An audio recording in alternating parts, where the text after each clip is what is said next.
رہا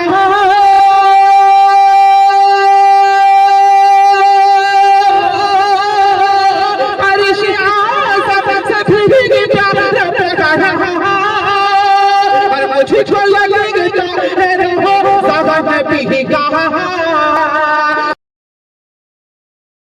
بلانا چاہوں گا رخسار پروین کو آئے اور اپنی تقریر پیش کریں.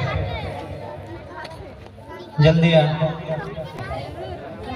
السلام علیکم ورحمۃ اللہ وبرکاتہ. نحمد ونصلی علی رسولہ الکریم اما بعد فقد قال اللہ تبارک و تعالی فی القرآن المجید والفرقان الحمید. اعوذ باللہ من الشیطان الرجیم. بسم اللہ الرحمن الرحیم. وما ارسلناک الا مبشرا ونذیرا. میرا منہ اور سرکار مدینہ کی ثنا خوانی، میرا منہ اور سرکار مدینہ کی ثنا خوانی، مجھے معلوم ہے اپنے سخن کی تنگ زبانی. معزز سامعین کرام، میں اس متبرک اور پرامن بزم میں شمع رسالت کی ضیاء حیات کو روشن کرنے کی جسارت کر رہی ہوں. میری یہ بساط نہیں ہے کہ ماہ رسالت صلی اللہ علیہ وسلم کی سیرت پر لب کسائی کر سکوں، لیکن پھر بھی آپ جیسے عظیم المرتبت شخصیات کے روبرو صبرت النبی صلی اللہ علیہ وسلم کو موضوع گفتگو بناتی ہوں تاکہ خود کی بھی اصلاح ہو جائے، ورنہ کسی کی کیا مجال کی صبرت النبی صلی اللہ علیہ وسلم کا احاطہ کر سکے.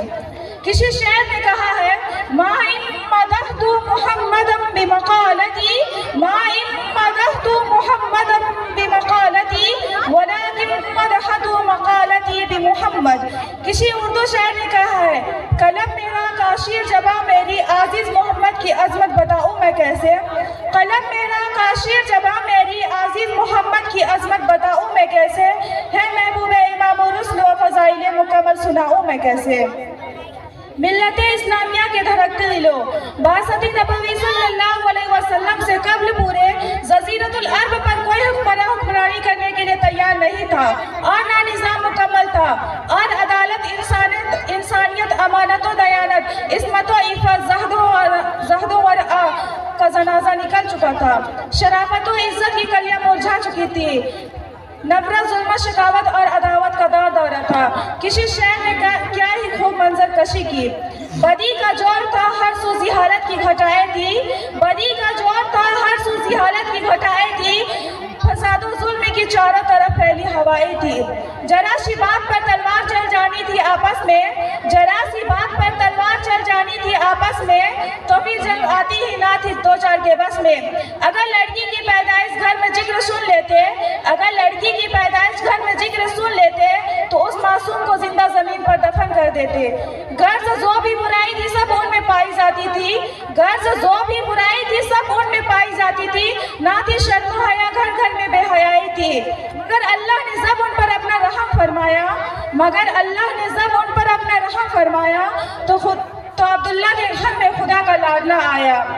قدرت خداوندی نے اس پرفتن کے دور میں لات و عزا کو رشد و ہدایت کے راستے پر گامزن کرنے کے لیے، وحشت و بربریت کو ختم کرنے کے لیے فرات کی چوٹیوں سے آفتاب رسالت صلی اللہ علیہ وسلم کو طلوع فرمایا.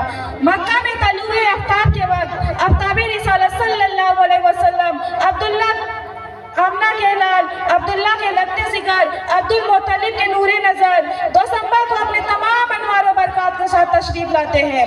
آپ ایسے وقت پیدا ہوئے جس سے لیل و نہار دونوں نے فیض حاصل کیا. سبحان اللہ، ایک عظیم ماحول ہے، نور ہی نور نظر آ رہا ہے. پورے مکہ میں انوار الہی کا نزول ہو رہا ہے. ظلمت قد و کفر قدم میں ایک تہلکہ مچ گیا ہے. لات و منات اور عزا منہ کے بل گر پڑے. گلزار ہستی میں ایک عظیم رونق پیدا ہو گئی ہے. چاروں سمت سے بس ایک ہی آواز سنائی دے رہی ہے، ایک والا آ گیا، ایک والا آ گیا. وہ آ گئے تو آ گیا دنیا میں انقلاب، وہ آ گئے تو آ گیا دنیا میں انقلاب. اجڑا ہوا چمن تھا گلدستہ کر گئے. برادران اسلام، حضرت آمنہ خود فرماتی ہے میرا لگتے ذکر نور نظر اس وقت کلام تو نہیں کر سکتا تھا، لیکن انگشت شہادت سے کچھ اشارے کر رہا تھا. وہ اشارہ کیا تھا؟ وہ اشارہ اشہد اللہ الہ الا اللہ کا اشارہ تھا. قلب آمنہ میں مشرت و خوشی کی حد نہ رہی جب محمد صلی اللہ علیہ وسلم کی اداؤں کو دیکھا، لیکن کچھ غم کے اثرات بھی ہے. فرماتی ہے کہ کاش آج عبداللہ ہوتے تو اس لگتے کھلانا وغیرہ لاتے. غیب سے آواز آئی, اے آمنہ فکر مت کرو, میں اس کا رب ہوں, مربی بھی استاد بھی میں ہوں, سب کچھ میں ہوں اس کا. اگر یہ بچہ کھلانا مانگے گا تو چاند کو کھلانا بنا دوں گا, اگر یہ بچہ کھلانا مانگے گا تو چاند کو کھلانا بنا دوں گا, اگر شہر و تفریح کو دل چاہے تو معراج پہ بلا لوں گا, اگر کوئی شہادت طلب کر لے تو پتھروں سے کلمہ پڑھوا دوں گا. اس کے بعد عبد المطلب آتے ہیں, سوال کرتے ہیں, اے آمنہ کوئی نام سوچا ہے؟ آمنہ کہتی ہے, جب سے یہ بچہ پیدا ہوا ہے زبان پر قابو ہے نہ قلب, ذہن میں کئی نام آتے ہیں لیکن قلب میں یہ دستک ہوتی ہے محمد صلی اللہ علیہ وسلم. عبد المطلب نے کہا, سبحان اللہ, اے آمنہ اس نام اور اس نام کا بچہ میں نے پورے جزیرۃ العرب میں نہ دیکھا اور نہ سنا. آمنہ کہتی ہے, آپ نے تو نام نہیں سنا ہوگا, اس جیسا بچہ پورے جزیرۃ العرب ہی کیا پورے دنیا میں موجود نہ ہوگا. یہ وہ بچہ ہے جس کی تعریف خود رب کائنات کرتا ہے. وَرَفَعْنَا لَكَ ذِكْرَكَ, ملت اسلامیہ کے پاس پانو, آپ صلی اللہ علیہ وسلم کا نام محمد ہی نہیں تھا بلکہ عنوان بن گیا تھا. آپ کو تمام محاسن کا ایک خوبصورت گلدستہ بنا دیا تھا. میرے نبی صلی اللہ علیہ وسلم تمام انبیاء علیہ وسلم کا ایک خوبصورت گلدستہ تھا.